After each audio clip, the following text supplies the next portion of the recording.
Quantum mechanics in a nutshell. What exactly is quantum mechanics? So it's a study of the electron, everything about it, its location, how it behaves, its different properties.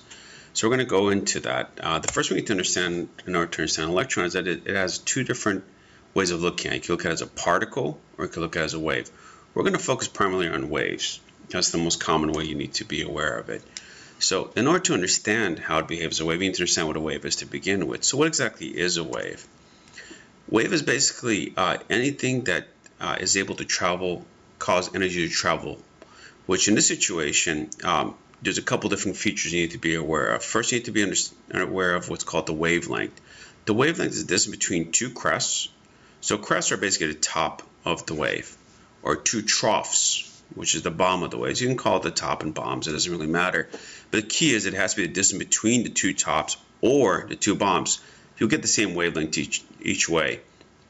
The number you come up with is called the wavelength.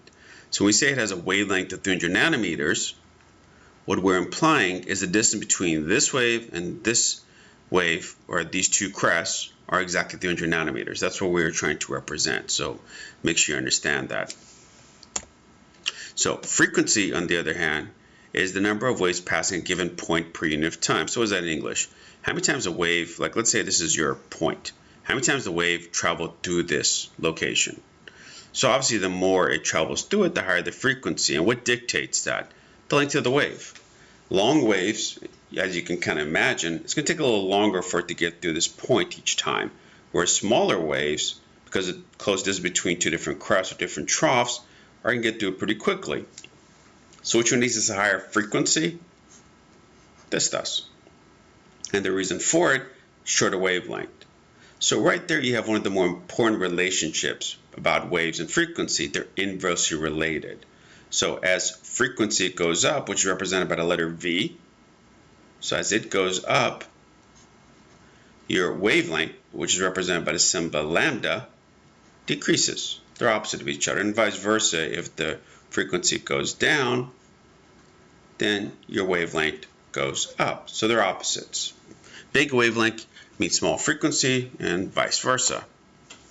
All right, the first type of waves we're going to focus our attention on is electromagnetic radiation, which is basically the whole spectrum, all the different waves that we know in existence. It goes from gamma rays, which are most energetic, and you could tell it's the most energetic because look at the value, 10 to the 20. That's a very large number. And if you do a comparison between that and this side, which is radio frequency, you get 10 to the 4th.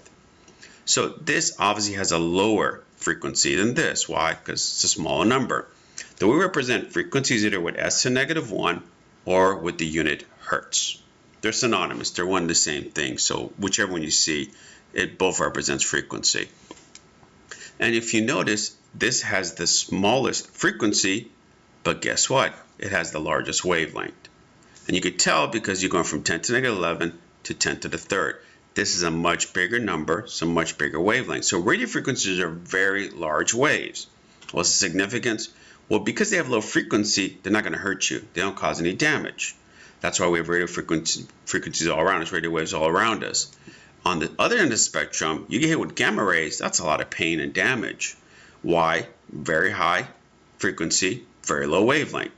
So the most energetic or dangerous ones, if you will, are on this side. So you can see gamma rays the most dangerous, highest frequency, followed by X-rays. That's why you don't get a lot of X-rays. You increase the probability of cancer and other issues. UV, you've all got burned outside. It's mainly because of UV, right? Ultraviolet light. The reason it's called ultraviolet is because it's beyond violet. So if you want to look at it, visible light is basically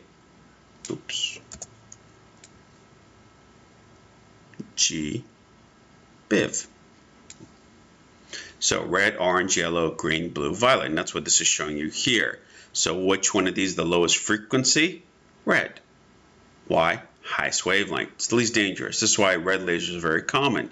It could damage your eyes, but not as much damage as a 400 nanometer blue light can. That could create a lot of damage. That's why you don't see them very often, if at all. So ultraviolet means beyond violet. So violet's the last color in the spectrum. This is your color spectrum. So ultraviolet means beyond that. So that's more energetic than visible light. But here's the funny thing. Microwaves are actually less energetic than visible light is. Go figure. Because you know microwaves used to cook your food. So how the heck is it the light, regular visible light's more dangerous in terms of energy? That's the way it is. That's the energy production. Infrared is what you let out on an everyday basis, and this is what infrared goggles allows people to detect is your infrared energy, because you let out that wavelength whenever you are alive, and in the dark you can even see that. So important things to note here is the relation between wavelength and frequency and the different ones you have, the different colors and their energies. Colors, by the way, are between 400 and 750 nanometers. It's important to note. That's your color spectrum. And the relationship between lambda and V is such that if you multiply the wavelength times the frequency, you get the speed of light. Speed of light is this. This is how fast light is traveling. I do want to make clear, all these different waves are traveling at the exact same speed, all at the speed of light. They don't fluctuate because this is energetic or this is more energetic. None of that matters. The only thing that matters is you understand that the waves of any sort all travel at the speed of light. The value for this, meters per second, 3.8, is a constant. So what this allows you to do is actually figure out the frequency if you have the wavelength, and the wavelength if you have the frequency. It allows you to figure out either one if you have the other. So that's the importance of this particular relationship, is that if you want to figure out the wavelength, for example, you could say wavelength is equal to C over V. If you want to figure out the frequency, you could say it's C over lambda. That's important. All right, calculation involving waves. So you C equals lambda V to calculate frequency or wavelength, really doesn't matter which one. Use E to calculate the energy, and the way you calculate the energy, you need the frequency. So if you multiply Planck's constant, which is 6.626 times 10 to negative 34, we're going to ignore the units for now, and you multiply times the frequency, you can actually get the energy. So here's the cool thing. You can go from the wavelength of a substance or a wave and then actually get how much energy that particular wavelength has. So you can figure out the energy for a 400 nanometer color, like red. Pretty cool. Sorry, 400 would be blue, not yellow, not red. All right, H is 6.63 times 10 to negative 34 joules per second. Joules times second, not per second, my apologies. All right, so the other thing we need to understand about energy is how energy can be explained using the shells in an atom. So these are the different shell possibilities: the first shell, second, third, fourth, fifth, sixth, and then so on. Theoretically, we can go on to infinity for shells, but we know the periodic table only has 7 periods. There's only 7 shells. So things you need to know, atomic theory-wise: explain that electrons exist in specific quantas or shells. So an electron exists in a second shell. Doesn't mean it could jump to the third by itself really easily or anything like that. It has a very specific energy. So every electron has a very specific location. Now this is a departure from the solar system model you're probably accustomed to for the atom, where the electrons are rotating around the nucleus like planets around the sun. That's not really what happens. But the electron does exist in specific shells. So if they're in the third shell, they are in the third shell. And they have a certain amount of energy because they're in that location. So electrons are located in specific energy levels. Electrons have specific energies. So each electron, based on its location, has a specific energy. And I do want to emphasize, the further you are, the more energy your electron has. So an electron in the 6th shell actually has more energy than one in the 1st shell. That's important, because it explains why if I'm going from the 1st to the 6th shell, I need to put energy in to make it happen, because this is lower energy than this. We'll come back to that principle a little later. Energy is absorbed or emitted to move electrons between energy levels. So you could either absorb energy to go from the 1st shell to the 3rd, 4th, 5th, 6th, 7th, or you could lose energy to go the other way, to go from the 6th shell to the 3rd, to the 2nd, to the 1st, whatever. The calculation allows you to figure out that energy is this thing. This is the Rydberg formula. So it tells you the change in energy, you need to go up or down, is equal to the negative RH. That's the negative part of the formula. RH is 2.18 times 10 to the negative 18 joules. 1 over NF squared. NF is your final shell. So let's say, for example, I'm going from the 1st shell to the 2nd shell. Your NF would be 2, and you would squared. So it'd be 1 over 4, basically. Your Ni is your initial shell. So we went from the 1st shell, so it'd be 1 over 1 squared, which is basically just 1, right? So 1/4 minus 1 will give us, times RH will give us the energy. Now, you'll note that 1/4 minus 1 gives you a negative number, right? Because 1/4 minus 1, you do this thing, you basically get negative 3/4. Why is that important? Well, when you multiply the negative here times the negative here, what do you end up with? Positive number. Why is that important? We said we went from the first shell to the second shell. That's an endothermic reaction, right? You're absorbing energy.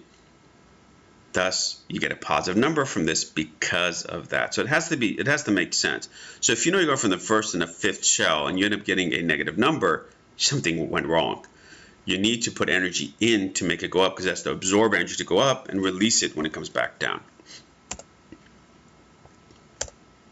All right, so here's an example of these different formulas being in use. So the first example, the yellow light given off by sodium vapor lamp used for public lighting has a wavelength of 589 nanometers. Pretty small wavelength. What is the frequency of this radiation? All right, so frequency is really straightforward, right? You just equal C equals lambda V. We arrange it to solve for V, and it's very important. Once again, you isolate your variable before you start plugging numbers in.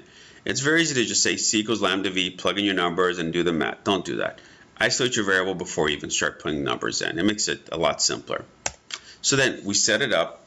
Now, in order to use this calculation, our units for wavelength has to be in meters. Why? Because C is in meters per second. You want meters to go away, so you're left with S to the -1, which is the units for frequency. So if you don't have this in meters, this whole thing goes to poop. So how do you do that? Really easy. Just multiply, and you don't have to do this whole T-chart if you don't want to. Just remember, whatever number they give you in nanometers, multiply by 10 to -9, which just means stick it at the end, there's your value in meters. Pretty simple. You could do it a more interesting way, but why? So your V is equal to, notice the meters and meters, so this goes away. That's how we know to do it correctly. We do the math, 3 times 10 to the 8 divided by 589 times 10 to the -9. I didn't even put the scientific notation. Why didn't I? Because I don't care. I want to make the math as easy for myself as possible, and the only time they really care about the units is at the end. And if you notice, you have 3 sig figs here, so you need to have 3 in your answer. Your sig figs are based on the values they give you, not on the constant. The 3 times 3.10 to the 8, that's a constant value. We don't base our sig figs on that typically. We're based on numbers we're actually using, so be aware of that. So in this situation, when you do the math, when you divide this by this, you get 10 to the 14 S to the -1. Remember, this is the same thing as saying hertz. So 5.09 instead of 14 hertz, or S to the -1. Really doesn't matter which one you use. That's the frequency. That's a pretty large number. Now we could go on to figure out the energy to get a better idea of how big that is. So let's do that. So now we're going to calculate the energy of one photon of yellow light whose wavelength is 589 nanometers. Remember, these are only for single photons. When you're doing these calculations, it's basically one packet of light. What's the difference? We're not talking about a mole of them, which is 6.02 to the 23rd of them, which is more logical because you don't just get hit by one photon, right? You get hit by a whole bunch of photons. But for our purposes in these calculations, we're going to base it on a single photon. That's important. Because if I want to do it for mole photons, I would do this calculation and then I would multiply by 6 times 10 to the 23rd, because that's the number you need to go from moles to any number of particles, right? So for this one, we're not going to do all that. There's our frequency again. I use the same values from the previous question. I'm just showing it to you again. So there's your numbers, right? So we need to calculate energy. So remember, energy is equal to H times V. So H in this situation is 6.626 times 10 to the -34. It's a constant given on the cheat sheet for the AP exam, so like you have to memorize it. Multiply times your frequency, and then there's your energy. So a single photon, one of them, produces this much energy. This is per photon. So what if you have, hypothetically, this is per one photon. So remember what I said, a mole? What if I'm interested in a mole of them? So what about 6 times 10 to the 23rd photons, which is 1 mole. So if you want to know how much energy is produced per 1 mole of it, you can multiply this together, which, you could kind of guesstimate here. That's like 18, 19 times 10 to the -19 and 23rd is about 10 to the 4th. So about 1.9 times 10 to the 5th. All I did is move the decimal point once to the left to get from the 4 to the 5. So that's joules per mole. So just in the event they ask you for a whole mole of them, understand that these calculations are based on a single photon. So if they don't use the word mole in the sentence, don't worry about this. You don't need to do it. But if they do, you got to do this. All right, calculate the wavelength when an electron goes from 2 to 5. So the difference between this and the last one we had a wavelength. This one we have energy level. So you're going from the second shell to the fifth shell. Before I even crunch any numbers, I know it's absorbing energy, so it's endothermic. I know you need a positive number. You got to think like that. But let's verify. So here's our formula. We plug and chug. Notice F and F was 5. That's why it's 1 over 5 squared. The 2 was your initial shell, your Ni. So plug and chug. You get this. Notice 0.04 minus 0.25. You could tell it's going to give you a negative number from there, right? Negative times negative gives you a positive. So you're good to go. There's your energy for this particular photon. A single one. Remember, you're not doing a whole bunch of them. You're doing one of them. Jumping from the second shell to the fifth shell, this is how much energy you have to put in. That's all this represents. The energy you need to go from the second to the fifth shell. And if you want to calculate, in this situation, you're asking for the wavelength. So this is the energy, but we want the wavelength. So what do? Well, we know that we can get the frequency from the energy. So we figure out the energy first, right? Now we're going to figure out the frequency. So we're going to rearrange that formula, solve for V, which basically means E divided by H, which gives you that. Which gives you 6.9 times 10 to the 14 s to the negative 1. Okay, that's our frequency. So I'm working backwards here. It's a lot of work. All right, you got to get your energy based on just that specific photon, go from the second to the fifth shell, and now you need to go a step further.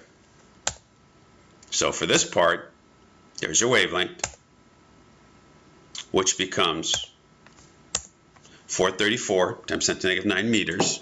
And if you want to convert this to nanometers, it's that. And for those wondering, how the heck did I do that? Well, remember we multiplied by it to go from meters to nanometers? Well, we're going the other way, right? So technically here, you would go 10 to negative 9 meters again, and 1 nanometer. So what you're basically doing, you're dividing. That's where this is coming from. And if you notice, these 10 to the negative 9s cancel out. Just coincidence, they're the same value. Meters cancel out like they're supposed to. I'm left with this as my answer. So you're looking at what energy-wise, this is going to be a blue-violet area because it's on the low end of the frequency, wavelength spectrum, and smaller the wavelength means more energy.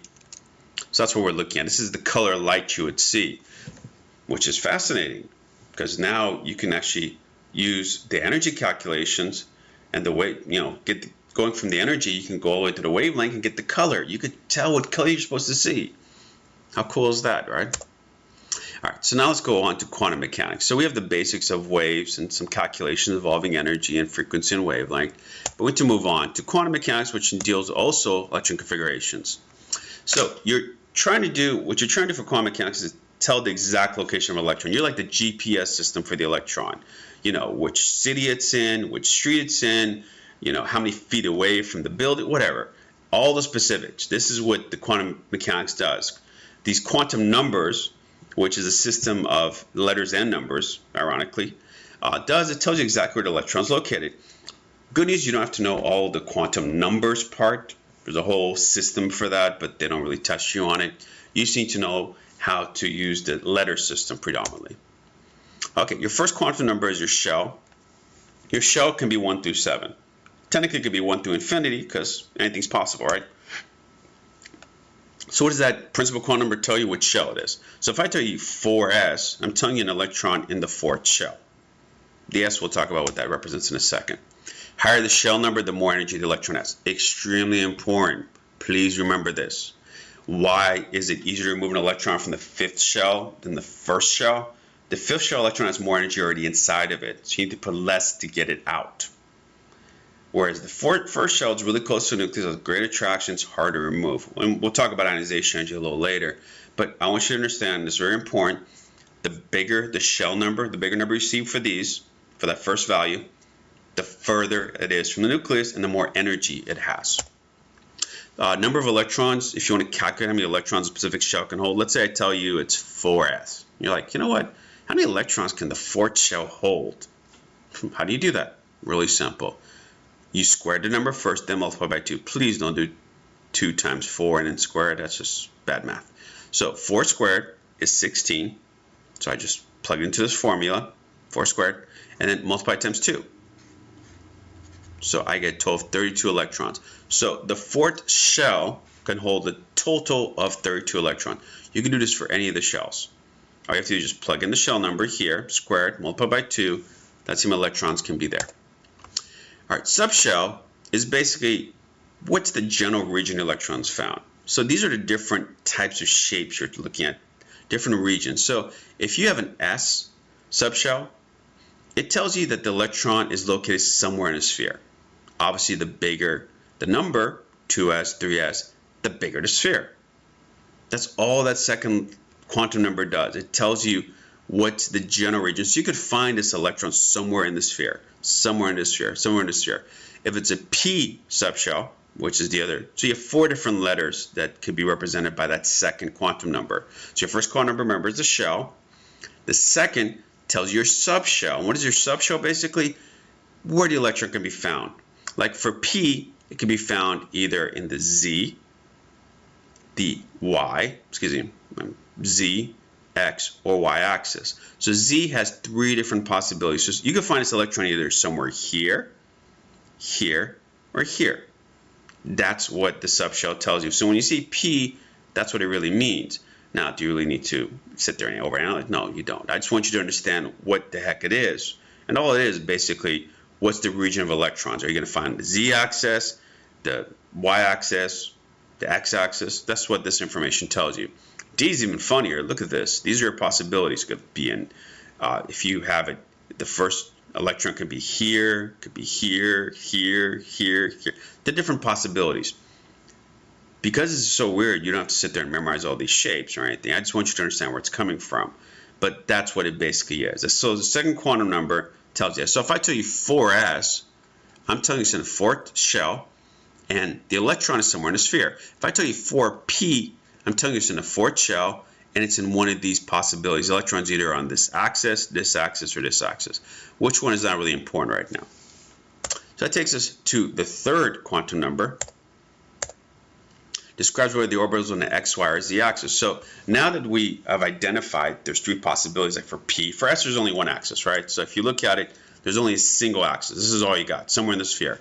The P, you have 3 different possibilities. You could have it on the Z, the Z, the X, or the Y. For D, you could have it here, here, here, here, here. So what this third quantum number tells you is which one is it. So second one tells you, you know, what the possibilities are. So if you see P, you're like, okay, it's 3 different possibilities. It could be X, Y, or Z axis. What does the third quantum number tell you? Which one it is. That's what this orbital is. So orbitals are based on which subshell the electron's located. So S subshell is only one orbital. So S, and the way we're going to represent this without doing those crazy drawings, S is just going to have a single subshell. So we represent it by a line, then we'll put electrons above it. There's another system of electron configuration we'll talk about in a second. But I just want you to understand, for now, let's visualize it. So the electrons for S are going to be located here, in this one orbital. For P, you have 3 orbitals. So how are we going to represent 3 orbitals? 1, 2, 3 lines. So the electron is going to be there in this, this, this. We'll call this X, Y, Z. You don't need to do that. Yeah, just you don't have to. I just want you to understand that's what it represents. But please don't sit there in electron configuration write X, Y, and Z. It's not worth it. D subshell has 5 orbitals. So how do I represent 5 orbitals? 1, 2, 3, 4, 5. F has 7 orbitals. 1, 2, 3, 4, 5, 6, 7. So now we're getting to which orbital is the electron at. Is it here? The way we're going to represent orbitals, by the way, is like this. A little half arrow. So is it located here? You know, how many electrons do you have here? This is 3, 4, 5. This gets to the 7. Gets interesting. We'll come back to this orbital diagram stuff, which is what this is, by the way, in a second. Each orbital can contain a maximum of 2 electrons. So how do you show a second electron in the same orbital? Well, You can't have them looking like this, so you actually have one going this way. That's where the second electron will be. All right, and then your last quantum number is your spin. So your spin has two options. Either it's going to be facing up or it's going to be facing down. So you are able to tell which shell the electron's in, what's the general subshell, right? Which type of path that's possible for that electron, which orbital, so is it on the x, y, or z axis? And then you could tell if it's facing up or down. That's what those 4 quantum numbers does. It tells you all that information.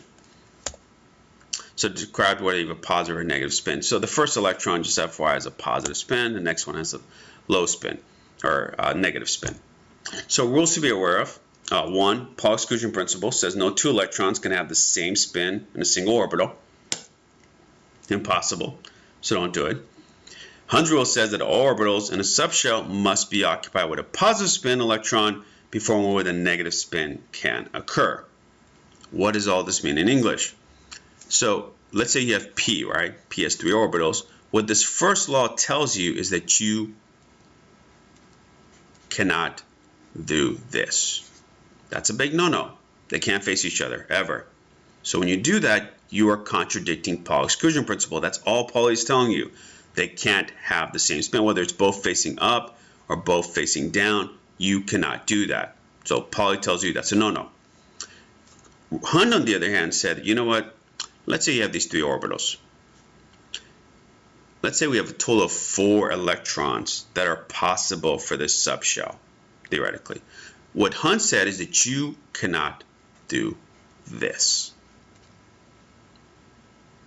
You cannot fill a negative one before a positive, and let's try a different example of it, because the way you see aesthetically this is legal now, but the way I filled it was illegal. I couldn't do up down first. Let's say we have a total of 3 electrons instead. So 1, what Hund said, you cannot do this. You cannot occupy a orbital with a negative spin until all the orbitals are occupied. So no negative spins are possible until all 3 of these are occupied. So if I only have 2 electrons, that's how you have to draw them. You cannot do, you cannot do this. Big no-no. Can't do it. All the orbitals have to be occupied before anything has a negative spin. So be aware of that. All right, so let's try some questions. How many electrons can a potential level n equals 4 hold? So remember the formula, n squared. So 4 squared times 2, which gives me 32. So that's your answer. How many electrons can potential level 3 hold? Same thing, 2 times 3 squared, 9, 18. Number of electrons in a p orbital. So how many can p hold? Well, any orbital has a maximum of 1 or 2. You could have 1 up, 1 down. It said orbital. It didn't say subshell. If it said subshell, then technically you could hold a total of 6 electrons, right? Because 2 per orbital, there's 3 orbitals. But in this situation, it just said a single orbital. So be careful with the wording.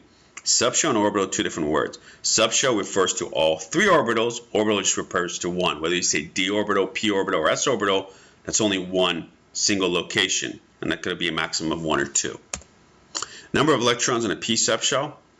Well, how many orbitals do you have? 1, 2, 3. Simple memorization. Number of orbitals in a 4d subshell. Remember d, the 4 is irrelevant. The d is what you use for determining how many orbitals. There's a total of 5 for d.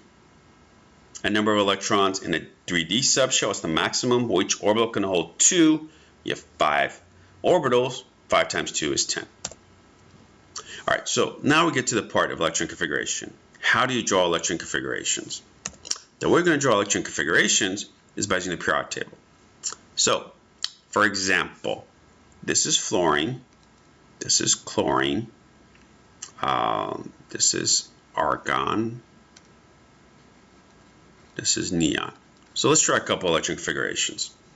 Actually, let's not do argon. I don't want to do that. Let's do zinc. So let's say, for example, you want to do electron configuration for fluorine.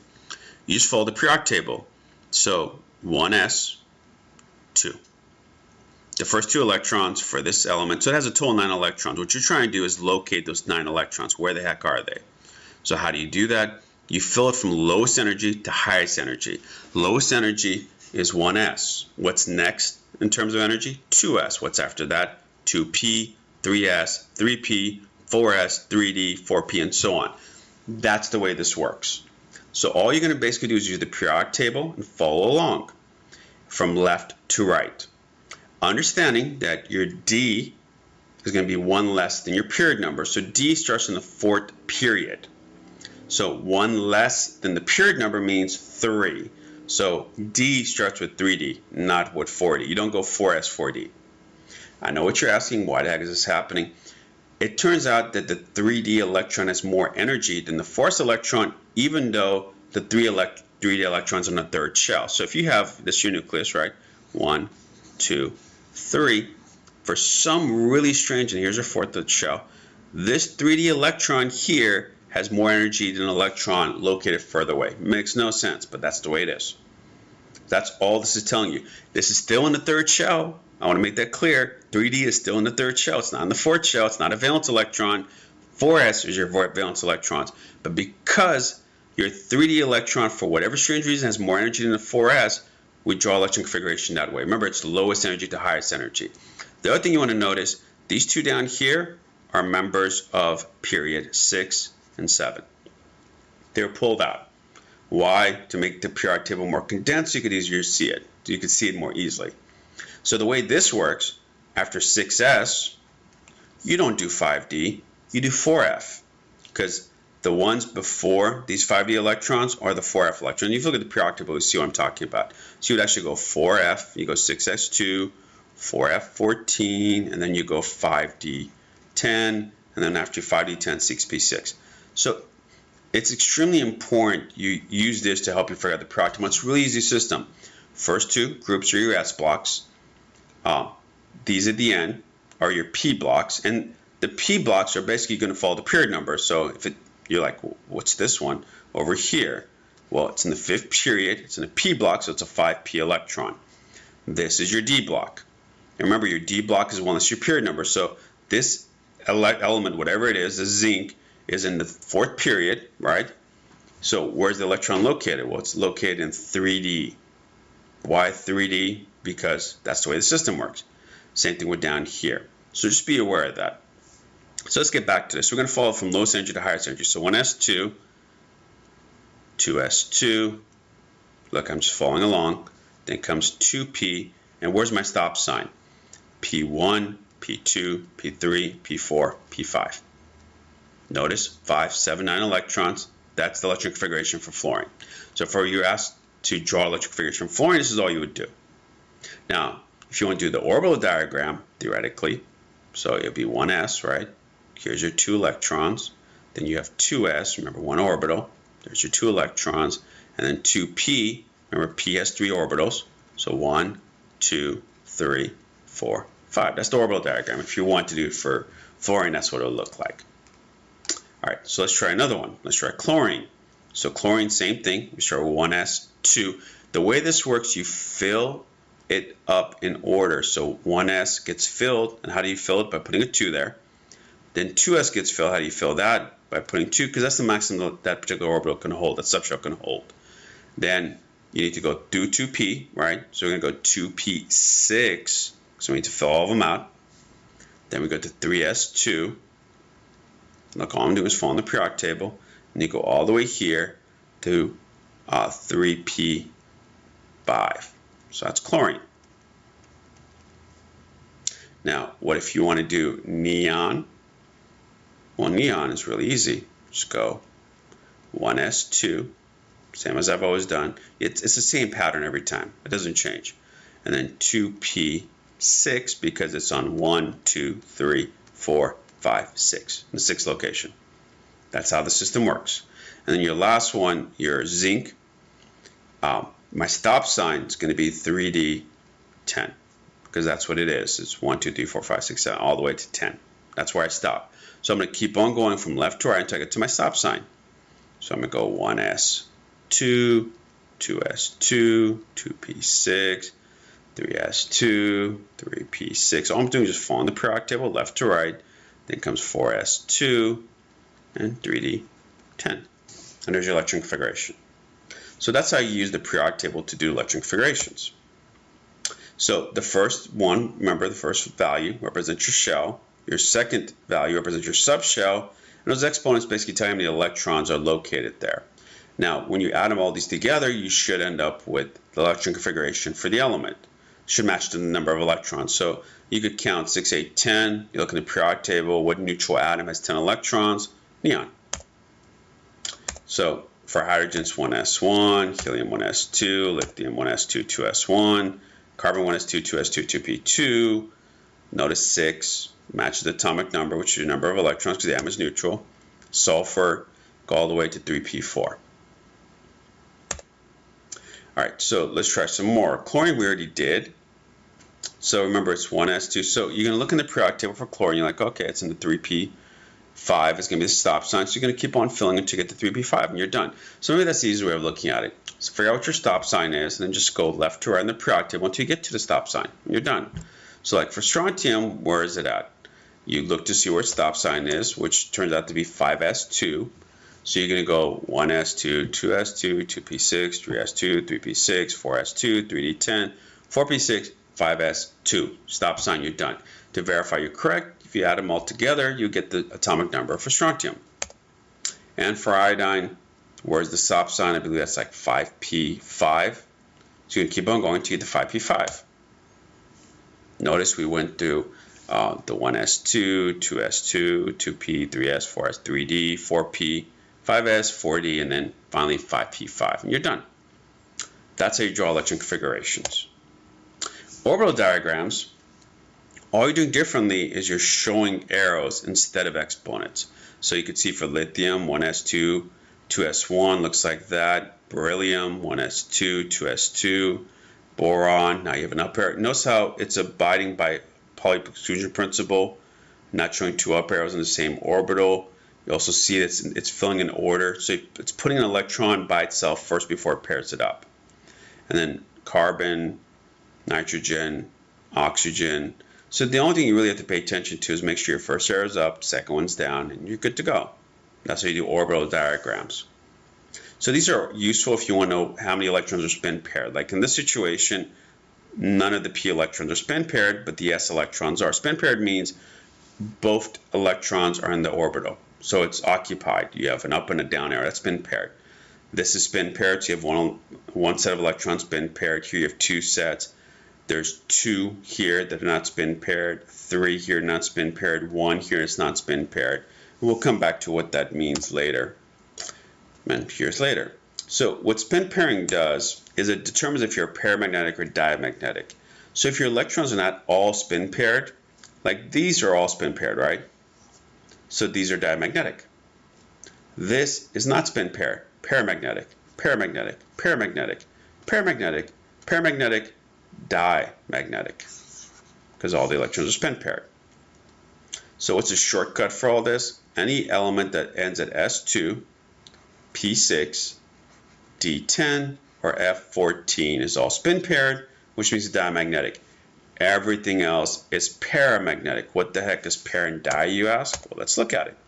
Diamagnetic is used to determine if elements have all electrons spin paired and if metals are attracted to magnets.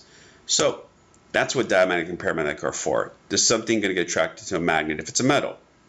Basic elements ending in S2, P6, D10, F14 are all spin paired and thus are not going to get attracted to magnets.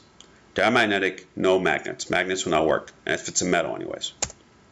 Paramagnetic, on the other hand, is that something that will attract a magnet. So if you look in your periodic table, for example, you'll notice that zinc is D10. That's diamagnetic. Magnet's not going to work on it.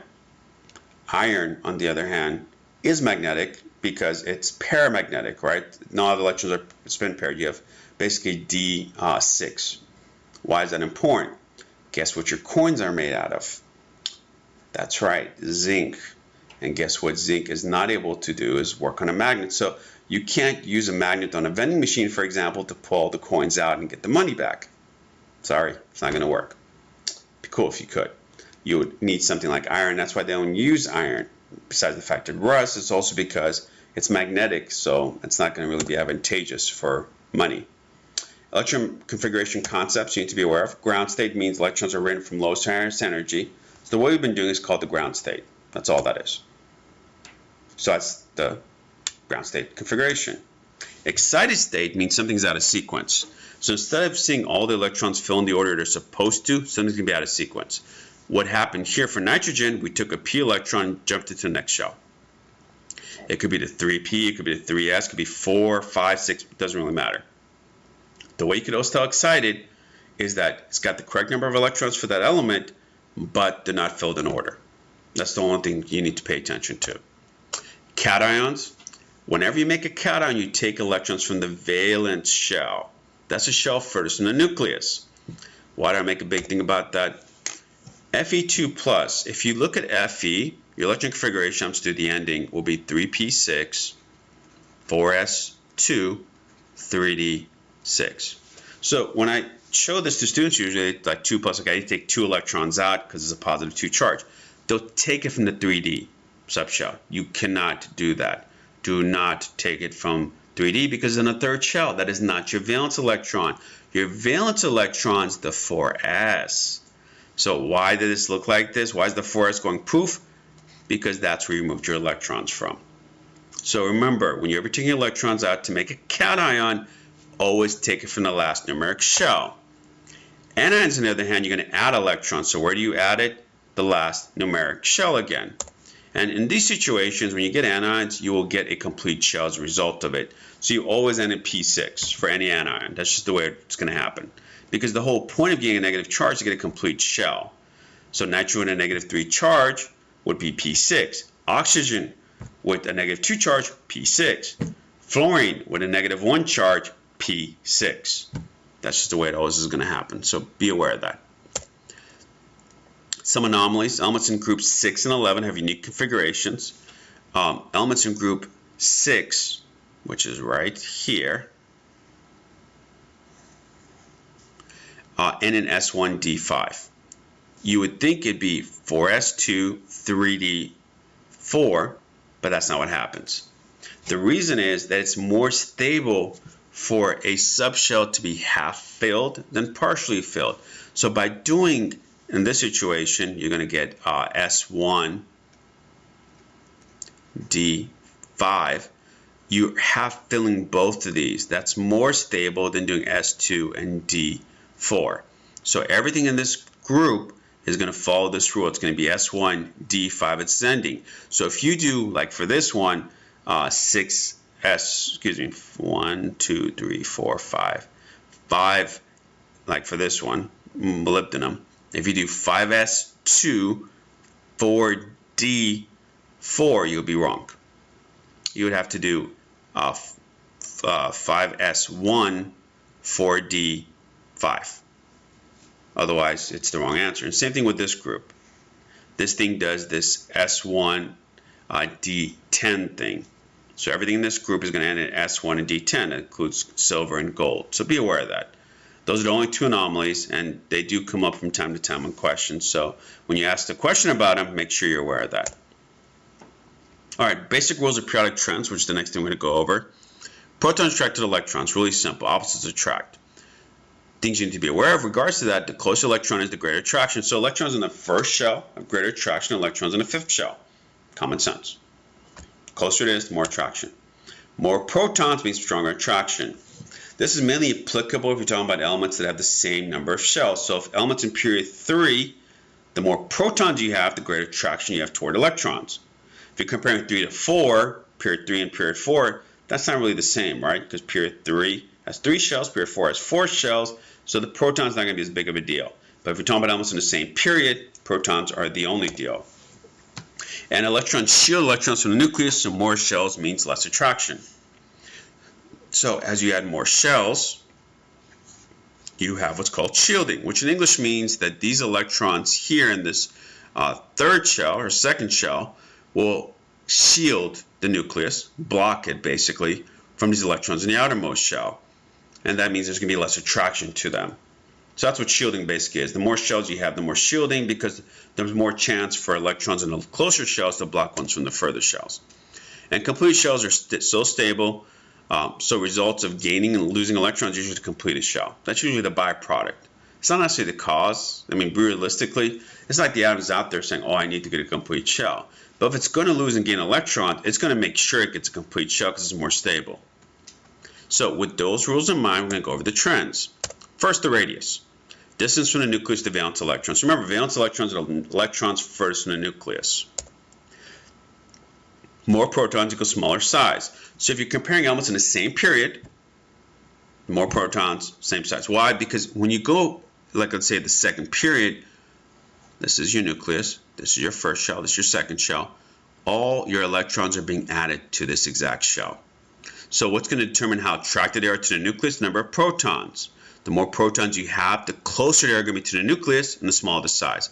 So in a nutshell, this means that your size decreases as you go to the right. Your atom gets smaller. And the reason is protons. Please do not say because the trend increases or decreases to whatever direction. That's not the answer. You have to use protons. If you're explaining any of these trends for elements in the same period, PP, protons, period, protons, period, protons. You have to do that. You have to use protons as justification. You can also use effective nuclear charge if you really aren't into it, but at least protons. Otherwise, you can be marked wrong. More shells in groups, bigger size. Common sense, right? You see even in my diagram, the more rings you draw, the bigger the atom gets. Common sense. Ionic radius, I know what you're saying. What, is it the same atomic radius? No. Atomic radius is for a neutral atom. Ionic radius is for an ion. And there's two kinds. There's cation and there's anion. Cations are smaller. Why? Well, let's look at lithium. Right, lithium has a nucleus. It's got 1, 2, 3 electrons, a neutral atom, right? But you make it a positive charge. You make a cation. You lose this electron. Guess what? Now you only have one shell. Your atom just shrunk to half its original size. That's why cations are smaller. They lose a whole shell. And as a byproduct, guess what it gets? A complete shell underneath. So cations and anions, except for transition metals, are a little weird. When you're talking about the group 1 and 2 and then 3A through 8A, when they gain and lose electrons, the result is usually getting a complete shell. Not 8A, because noble gas, they already have a complete shell. But groups 3A through 7A, that's the whole thing, right? They get a complete shell. The metals, which are on the left side, or the cations, which what they usually form, are lazy. They are able to get a complete shell by losing electrons, not gaining. There's no work involved. Anions get bigger. And I know what you're saying. Why the heck does it get bigger? Let's look at oxygen, which has 8 protons, right? So here's your first 2 electrons. Then you have 1, 2, 3, 4, 5, 6. That's what oxygen has. So you have 2 more electrons because oxygen gets a -2 charge, right?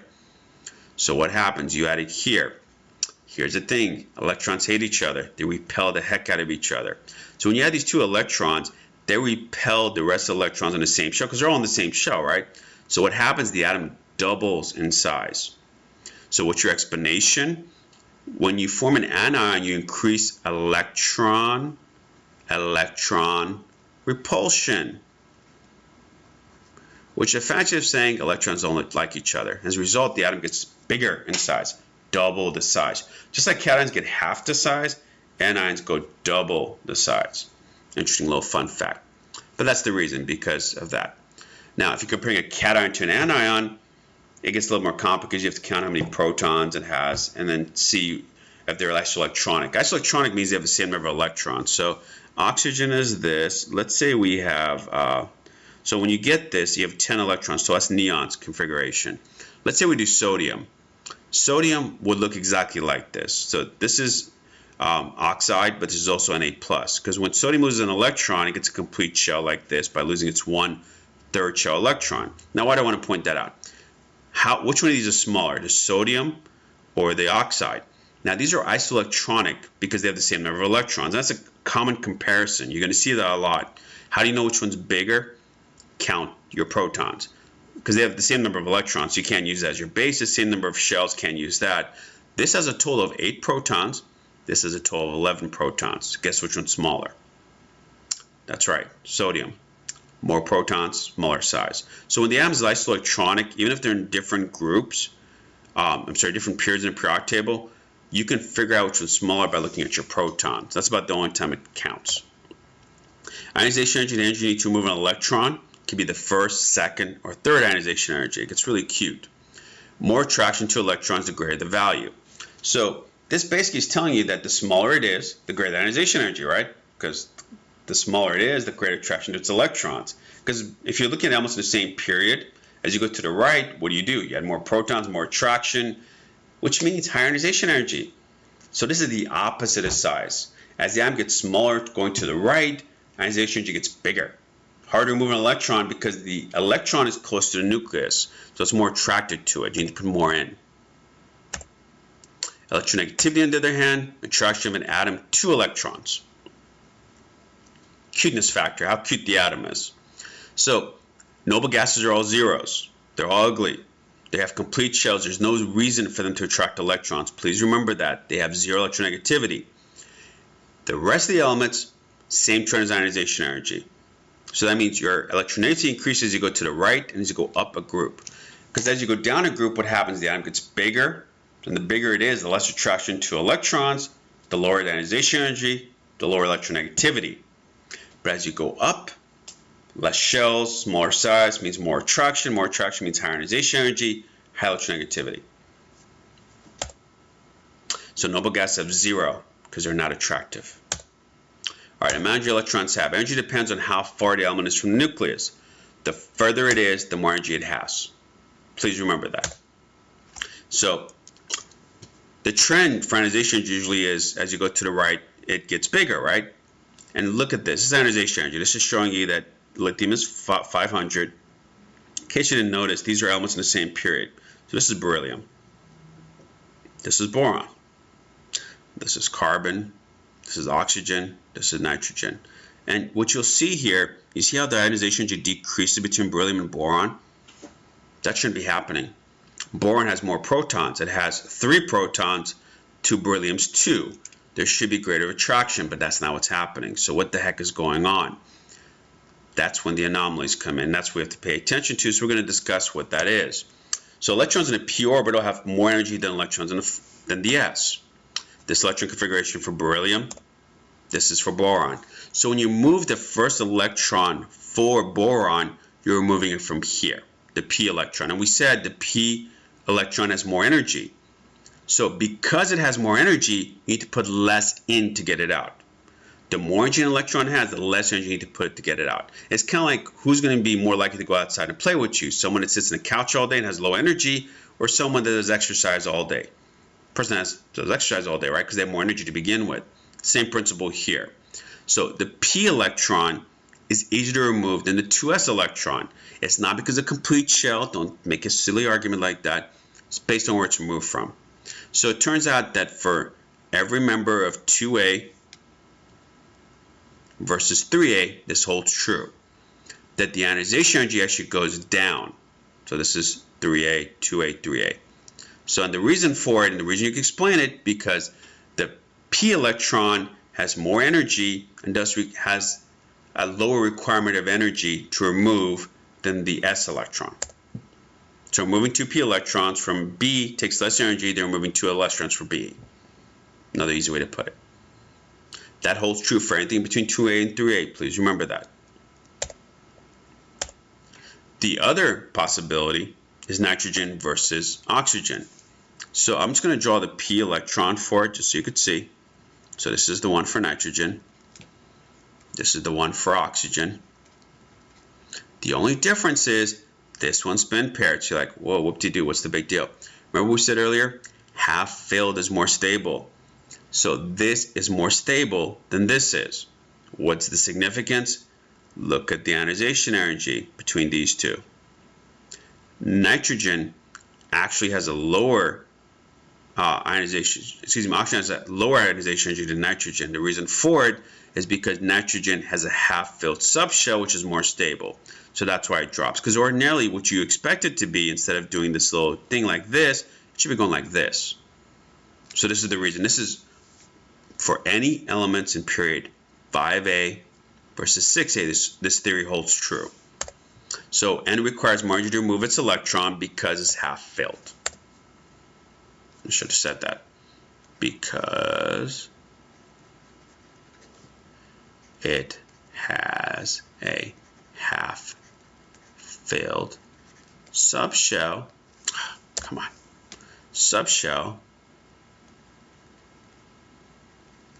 which is more stable. So those are your anomalies. Otherwise, the trend matches the periodic table in terms of more protons means more attraction. These are the only anomalies. So now let's look at second and third ionization energy. So sodium has a first and a second ionization energy. Everything does. What is the point of this? You're going to focus on energy of the electron being removed, which is based on its location, right?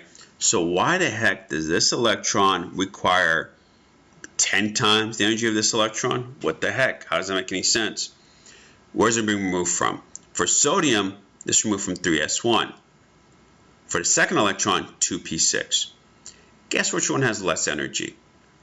The 2p electrons have less energy, so you need more energy to remove them because they're closer to the nucleus. So your reason for this is that the electron is closer to the nucleus, or you can just point out where it's removed from. The second electron is removed from 2p6, first one is removed from 3s1. Thus, the 2p6 electron has a greater energy requirement because it's lower energy. So in the same shell, electrons in S requires more energy than those in P. If you're talking about different shells, then the lower shells requires way more energy than the higher shells. The significance of this is really important because you can actually tell, like I could completely block all this off, like don't pretend like you don't see these. And you could actually figure out which group the element's from. And the reason you could tell that is by looking at the energies. Okay, 7 to double, okay, not bad. Whoa, crap, what happened there? 7-time increase. Wherever the biggest jump is, that's the one that's removed from the shell underneath. So this is telling you these two want to happen. This third one does not want to happen. Why? This is removing an electron from a complete shell. Why is that important? This tells you the electrons, this is going to be 1s, the s electron, the s2 electron. This is the s1 electron. This is the p6 electron. So this is a group 2a element, based on the fact that jump is between the second and third ionization energies. Here, look, 5 to think, triple, not big deal. Little increase, not even double, and then boom, 5-fold increase. So the jump is between the third and the fourth, so this is a group 3a element. Wherever the jump is, that's how you can tell what group the element's from. Here, double, not a little bit increase, then boom. So between 4a and 5a, so this is a 4a element. You notice how it's based on the lower location, so this is 4a. This one, even without doing it, guess what it is? It's a 5a, because look where your jump is, between 5a and 6a. So you can actually identify the element group number based on this information. That's important to note. Our electronegativity, same period. Notice it goes up as you go to the right. Why does it increase? Because you're adding more protons. And that's all the way across. There is no anomaly like ionization. You notice this consistently goes up, up, up. There's no drop off like ionization energy between here and here. There's a drop off between Be and boron.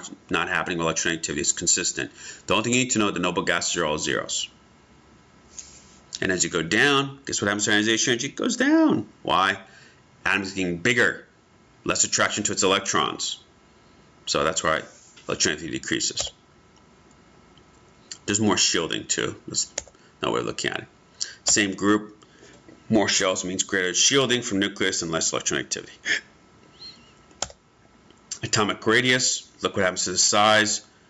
Ooh, 37 to 31, it shrunk. Why did it shrink? One more proton. Why is it shrinking? This has 2 protons. Excuse me, this has 4 protons, this has 3. This has 5. This has 4. That's why this is smaller. More protons, more. See, as you add more protons, what happens to the size? It gets smaller. Notice once again, no anomalies. You don't see it going from 77 to 80 and then going back to 73. It's consistent. Only thing that has the anomaly is ionization energy. And as you go down, what happens? Your size gets bigger. Why does it get bigger? More rings. So if you're trying to explain atomic radius in the same period, more protons equals smaller size. That's your explanation. different periods, the more shells an atom has, the larger its size. Common sense. All right, now we're going to go to PS, the last topic. This is a new topic introduced into AP exam. And what it's based on is this thing, which every high school in the world has, obviously, right? No, it doesn't. What this thing allows you to do, it allows you to identify an element. Like you could exactly figure out which element is in a sample using this kind of information. So we're going to go through it. It's basically connected to trends and it's connected to electron configuration. So these are different parts, and you're like, what do you do? Who cares? So how do we probe further into the atom? So energy equals HV, right? So if I want to see the molecule rotations, I would put microwaves in. So let's say you want to study an atom. In order to study its rotations, which is the lowest energy requirement, you use microwaves. Microwaves, remember, is not high energy. It's actually weaker than visible light. If you want to see them vibrate, use infrared. If you want to cause them to move from one shell to the other, you can use Roy G. Biv, certain elements. That's enough energy to make them jump from one shell to the other. If you want to have them transition in atoms and molecules, maybe closer to nucleus electrons, use UV. And if you want them to affect the core electrons, which are non-valence electrons. So your valence electrons are your last ring, everything else is a core electron. So if you want to observe your core electrons, use X-ray. Why is this important? Well, here's why. I'm putting energy in, you notice that's a valence electron, right? Outermost shell. So for that one, what do you need energy-wise? Well, it turns out you need only about 495 kilojoules per mole, which is about 0.495. And you're like, who cares? Well, why does that matter? Look it up here. Which one of these has enough energy to remove? This is in megajoules per mole, by the way. Notice the one you would need to use to cause that transition of the valence electron would be at the very least ultraviolet. Now, if you want to see something, if you wanted it to be impacted by visible, that means the energy requirement had to be this. So by calculating the energy, you can figure out which exact type of energy you need in order to cause it to happen, whether you want it to rotate, vibrate, move from one shell to the other, whatever. It's based on the number, and these numbers tell you that. Now, notice that was a core electron, that was an electron in the first shell. So what do you think I'm going to need for that one? X-ray, obviously, right? Just the most energetic. Say there's your core electron. There's the energy requirement, 3 to 6 megajoules. And if you go back to the Slow diagram, 3 to 6 megajoules, that's a pretty large number. You could possibly use ultraviolet or you could use X-rays for that one, because 3 to 6 falls between 0.3 and 100, and also 10 to the second to 10 to the fifth theoretically. But for this one, UV would be enough.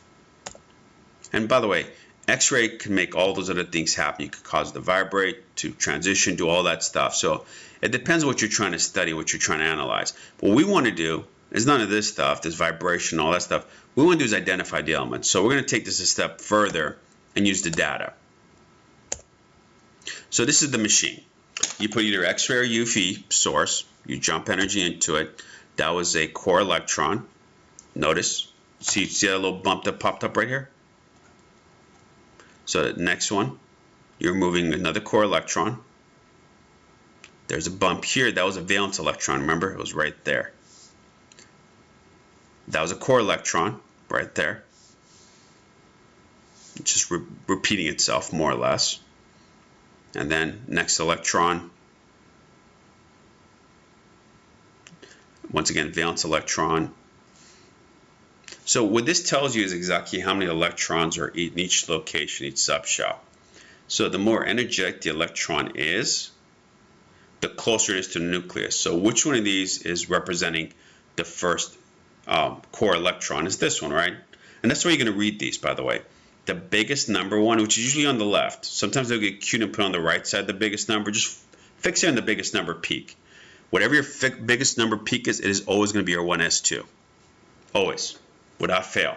It could be 1s1 if it's a really small peak, because remember, your S subshell can hold a maximum 2 electrons. For this one, this peak looks like 2 electrons. How do I know it's 2 electrons? Because you have this peak. You cannot have this peak until this one's filled. It's like electron configuration. You can't go, and for those of you that are probably thinking ahead, what comes after 1s2? Oh, 2s. So is this going to be a 2s1 or is it going to be 2s2? Well, look at the height. It's about half the height of this, right? We know this is 2 electrons, right? So 2 electrons is this height. So half of that height will represent 1 electron. So this is going to be 2s1. So we can actually identify this as being 1s2, 2s1. And if you look in the periodic table, that means this is lithium. That's what this PS data allows you to do. It allows you to figure out exactly which element you're looking at. Let's look at another one in case you're still not sure. So we do boron. Here's the energy. So shooting at 19.3 core electron, right? That's your what? That's guaranteed to be your 1s because it's the most energetic, right? So this is going to be 2s, maybe. We're going to see if there's anything in between just to make sure. So there's your 1s2. It filled. Once you see this extra peak, this had to have been occupied. There's no doubt about it. So let's see what's the next. Oh, so that means this is 2s2. Notice they're the same height, right? So this is 1s2, that's 2s2. Oh, looks like this was going to get a little bigger. There you go. That's the height. Sorry, I got ahead of myself. So this represents, what the heck? How high is it going to be? It's still 2 electrons, guys. No matter how high this darn thing gets, it's going to just be 2 electrons. The height of this tells you what the reference point is for an electron. So now they're identical. They could have just made it, 2 peaks and that's it, but they decided to get cute with this. So let me erase this real quick because that's a lot of lines. You're probably confused now. All right, so this is your reference point. This height represents 2 electrons. So half of this height represents 1 electron. That's what you want to do first. You want to identify as your 1s2 and then reference what the height is for 1 and 2 electrons. So this is 2 electrons. So this is 2s2, same height, right? So guess what this has to be? That's right. After 2s2, you get 2p1. So that's what this is. How do you know it's 1? The height. Well, this is terrible line drawing, but it's about 1. So this is how you know this is boron. So why does this one have so much energy requirement than this? This is a lower energy electron. So you need to put more in to get it out. Whereas the 2p, you put less energy in. Why does the 2p electron have a lower binding energy, which is what this referencing is? Because this 2p electron has more energy than the 2s electron. Remember, p is more energetic than the s electrons, so you need less energy to put it in, or take it out, excuse me. So this only requires 0.8, this requires 1.36. And the other one was lithium from earlier we saw. All right, so PS shows a set of peaks at different binding energies. That's what those numbers in the bottom represent, the binding energy. Each peak corresponds to a different shell and subshell, 1s, 2, and you fill it in that order. So if you see 4 peaks, you can go 1s2, 2s2, 2p6, 3s. It's just going to always fill in that order, from lowest energy to highest energy. Don't ever change that. X-axis gives binding energy for different subshells, well, 1s electron always having the biggest value.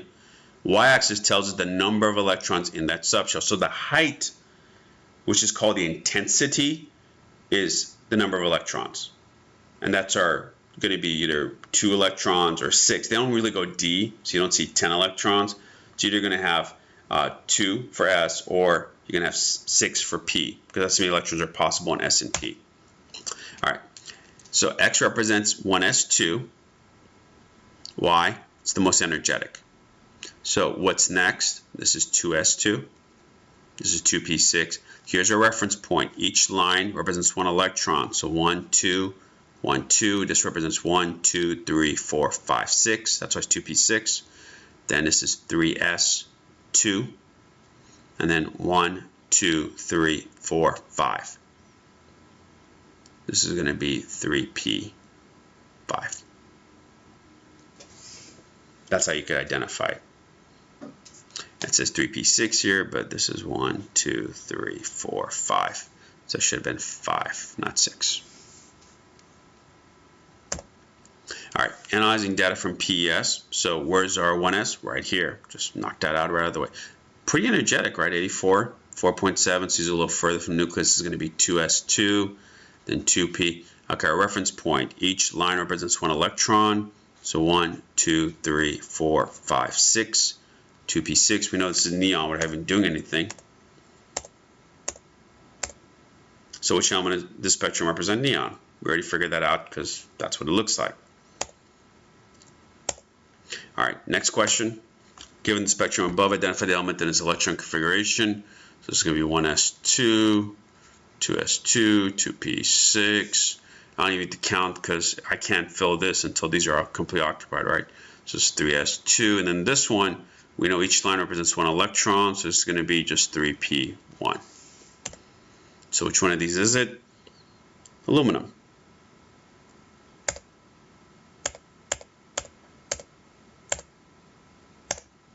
All right, so let's try some more sample questions. Which element could be represented by the complete PS spectrum? We're going to do it ahead of time. You notice that they got cute in this? This is only 2 electrons, right? So guess what? This represents 1 electron. It's every 2 lines is 1 electron. That's why it's important you reference that first one, that first peak, to see what each electron is equivalent to.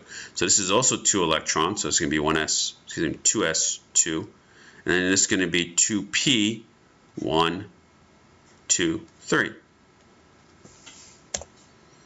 So which one of these does that match up with? Nitrogen.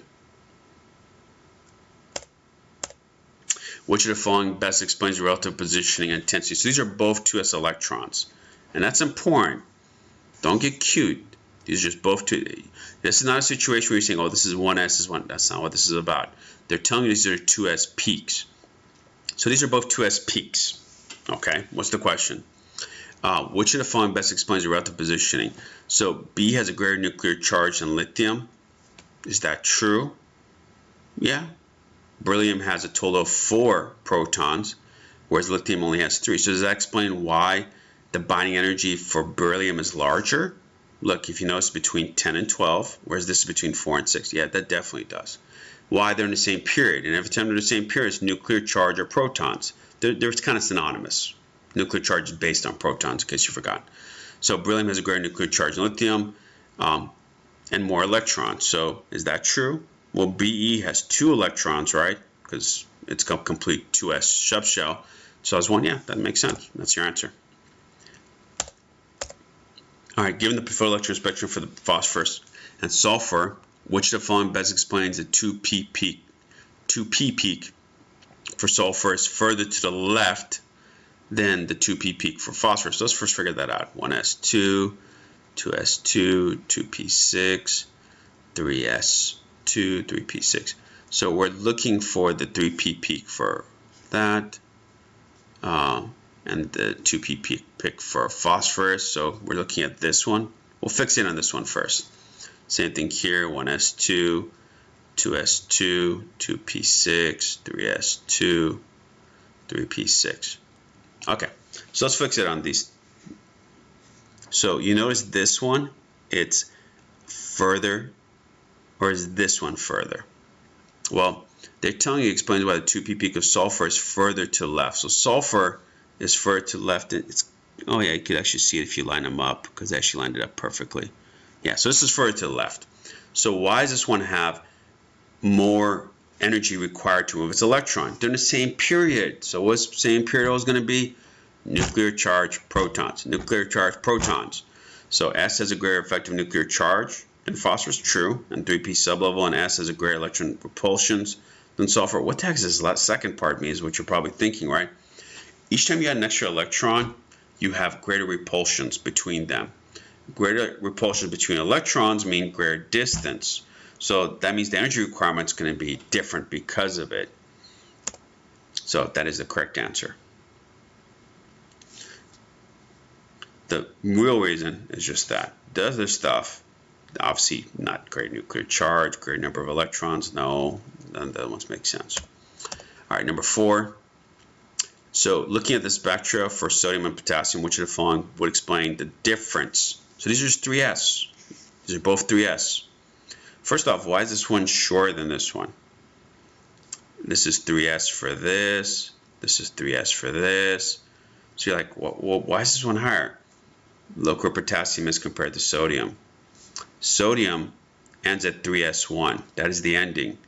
Potassium goes to 3s2, 4, excuse me, 3s1, 1, 2, 3.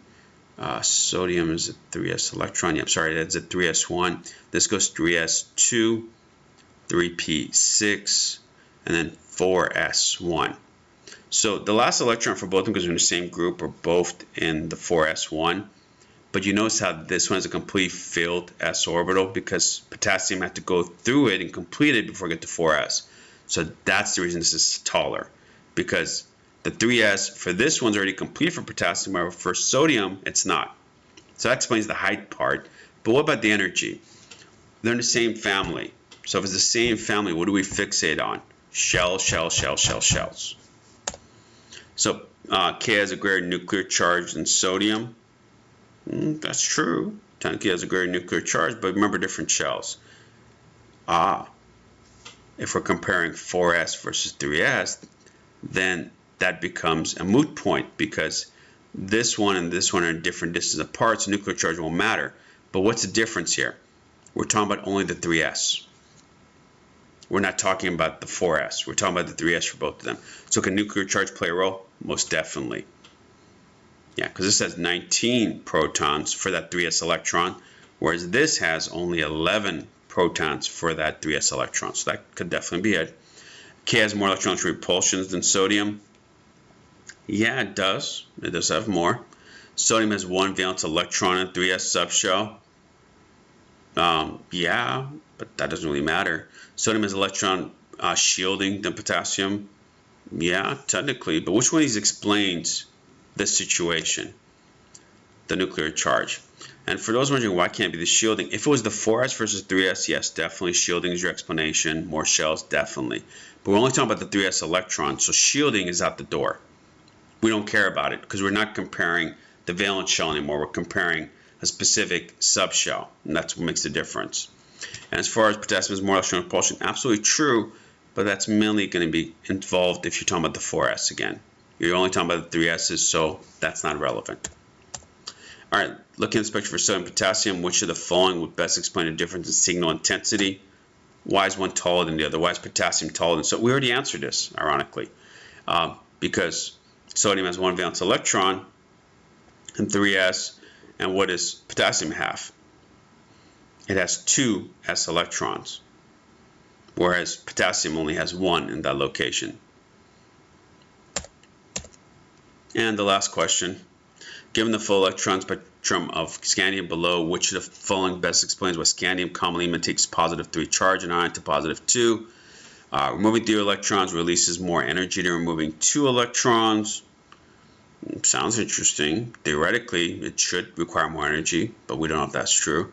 Scandium is in group 3, and atoms only lose the number of electrons that will result in a noble gas configuration. That's not true.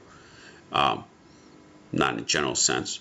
The amount of energy required to move an electron from the 3D subshell is close to that of the 4s. That is absolutely true. They're very close in energy. 3D is going to be slightly high energy, but they're very close to each other. But significantly more energy is needed to move electrons from 3p subshell. That's absolutely true. Removing 2 electrons alleviates the spin pairing repulsions in the 4s sublevel, so this energy is favorable. I mean, that just sounds like a bunch of gibberish. So the correct answer for this one, because you're looking at that, is C. So the one that made the most sense when we're reading through it, the amount of energy required to move an electron from 3D sublevel is close to the 4s sublevel. Absolutely true. But significantly more energy is needed. It's because the question is, which of the following explains why scandium forms a positive 3 rather than positive 2? And that's because of this explanation. Let's see. We don't want to spend too much time with this, but just so you can see the different energy requirements, you can see 1s electron versus 2s, 2p, the different energy requirements. And we talked about how ionization energy depends on where the electrons are removed from. So this electron and this electron, this one requires less energy than this one because P has more energy itself than the s electron, so that's why the energy requirement to remove it is less. But when you're comparing S with P, huge difference. And the reason for the huge difference is this is much closer to nucleus, and you can see the binary energy kind of supports that. All right, mass spectrometry. We're going to talk about mass spectrometry and also spectrophotometry together. All right, mass spectrometer is basically an instrument that analyzes an element's samples and identifies all its isotopes. That's basically all it does. Used to determine the mass of atoms. So zirconium has 1, 2, 3, 4, 5 different isotopes. So that's what mass spectrometry allows you to do, is figure out all the isotopes. What's the most abundant one? This one is. What's the mass of this substance, whatever it is? Notice that the majority of the mass is centered around this, percentage-wise. That's like 50, 60, plus 20. So about 80% of your mass is due to these three. So you expect, because the way the mass in the periodic table is determined, you multiply the mass times the percent abundance for each one and add them all together. So the one that's the most abundant is going to have the most influence on the mass. Your mass is going to be somewhere between 90 and 92 for sure.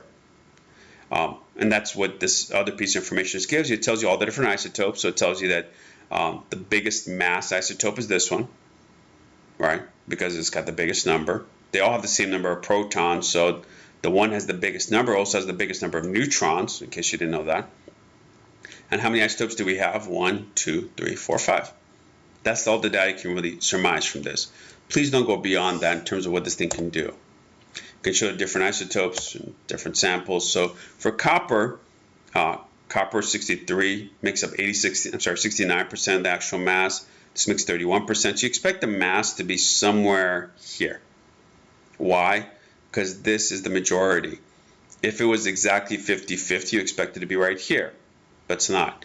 The majority is coming from this one, so you expect the mass to be a little closer. So probably 63.45, something like that. And you could check down the periodic table. There are 2 isotopes of copper. You can also determine it from here. And you could tell also that the one that has the most neutrons is this one. That's all the data you can really gather. All right, let's try some questions. Based on a mass spectrometry of Y, which of the following statements is false? Peak A and D come from atoms that have the same number of electrons. So this is saying which is false. Well, these are all neutral atoms, so yeah, they have the same number of protons. All these have the same protons, by the way. They have to. That's what the definition of isotopes are. So they should also have the same number of electrons, right? That's true. We'll come back to this because it could be that the question is trying to draw our attention to something else, but we'll come back. There are 7 isotopes of Y. 1, 2, 3, 4, 5, 6, 7. That's definitely the case, so that's out. Peak C comes from the most abundant isotope of Y. Yeah, highest number. Peak D comes from an atom with 4 more protons. Oh, that's a big no-no. 4 more protons, that makes a different element. This is our answer. So A, which, if the reason I didn't completely eliminate it is that you can't really tell the number of electrons based on this information. You could kind of infer it, but it's not direct information. So if I didn't have D as a possibility, if there's something else, then A would have been the most logical one that was false. So that's why I didn't eliminate it right away. But in this situation, D made the most sense because they can't have different number of protons. 2, the identity of compound Y is, well, where's Y located? If you looked in the periodic table, you want to have, let's say, the majority of the mass is coming from here. So it's definitely not 99 and 100. That's definitely no, it's not anywhere near that. So then we look in the periodic table and we're like, okay, which one of these does it match up most with? So if you look at your periodic table, and I'll give you a second to do so, I can actually pull one up right now so you can see one. I think that'll make the most sense. Let's see, do I have? Let's get one real quick. All right, so we're going to escape out of here for a sec. All right, we're going to look at the periodic table.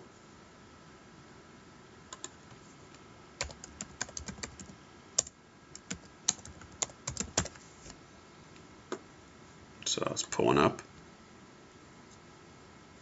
All right, so it's not going to be over 90 for sure. So if you look in your periodic table, based on the mass options, and this was a really bad one I pulled up. Let me pull a better one. Gives you better numbers, even bigger. Okay, so if you go back to the PowerPoint, the identity of the compound Y is, so we know the mass is not going to be over 97 for sure. So it's not going to be somewhere between 92 and 97. So can we narrow it down between that? So between 92 and 97 mass-wise, and it looks like I picked one that has really small numbers that I can't even read. Okay, so 92, 97, so it can't be zirconium because it's 91.2. Niobium, it's 92.906. Not, I mean, it's going to be 9297, but it's not going to be exactly that close to 92. So the one that makes the most sense looks like a molybdenum. Because molybdenum, if you looked in the periodic table, is somewhere between 92 and 97. The reason I guessed it, because the majority of the mass is coming from these 1, 2, 3, 4, 5 substances. That's the reason I went that route. And which peak comes from an atom with the greatest number of neutrons? The one that's the biggest mass, so it's D. So that's how you would figure that out. All right, the other topic we're going to go over is spectrometry,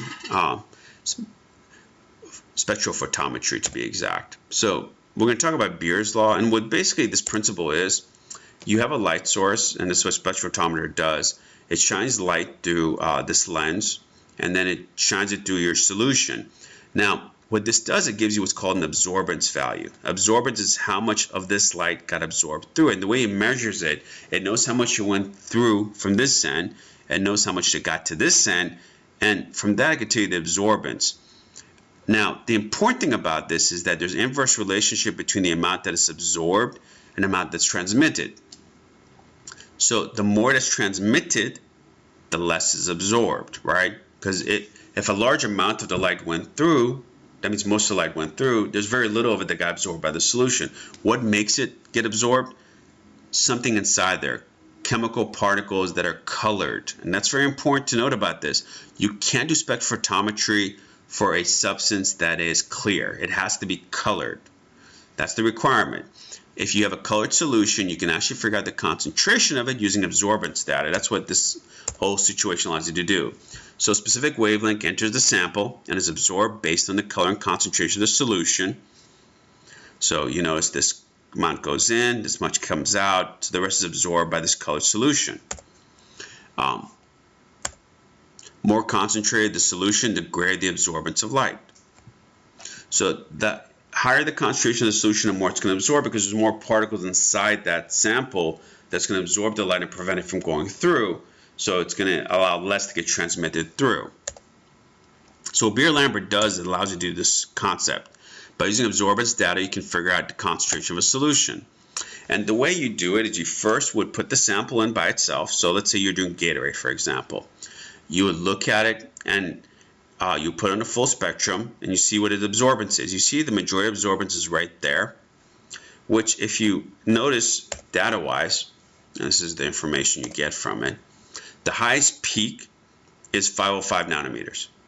So 505 nanometers corresponds to what color? So in this situation, it's green.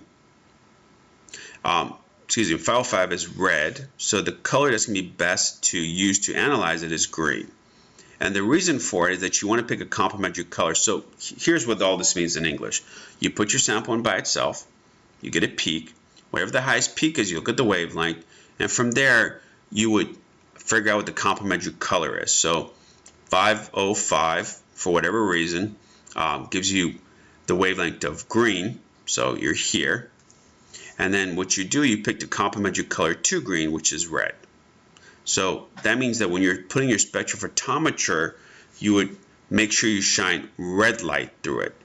And the reason you want to pick red light is because red light can give you the best piece of data, and that's based on wherever this peak gives. That's what this allows you to do. All right, so you do this, what's called a dilution. You take that sample, you dilute it to different concentration numbers. So very specific concentration numbers. You know, so you're going from 0 to 0.15. So they're changing by 0.15 each time. The reason you want to do that, you want to make a nice graph out of it, a linear graph to be exact. So you have 4 different dilutions. You make a graph using the data, and these are the absorbance information you get from it. You're also going to do one for your unknown. So I give you an unknown sample, you put it in there, and it gives you 0.39.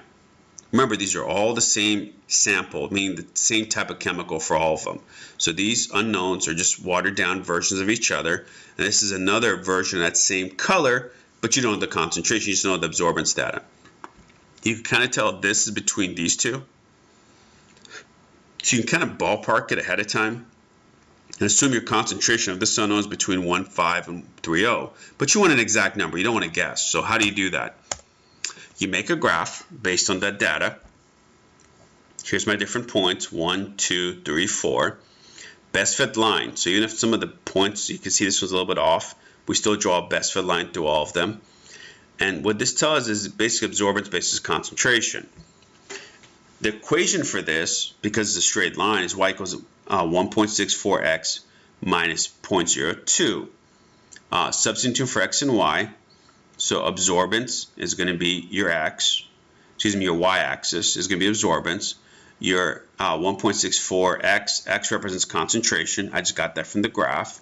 So this is the actual formula you're using. This is what it's based on. This is the actual value. The 0.02 is the point intercept, which is right there, y-intercept. So to get the concentration of the unknown, you're going to rearrange this formula right here to solve for that concentration.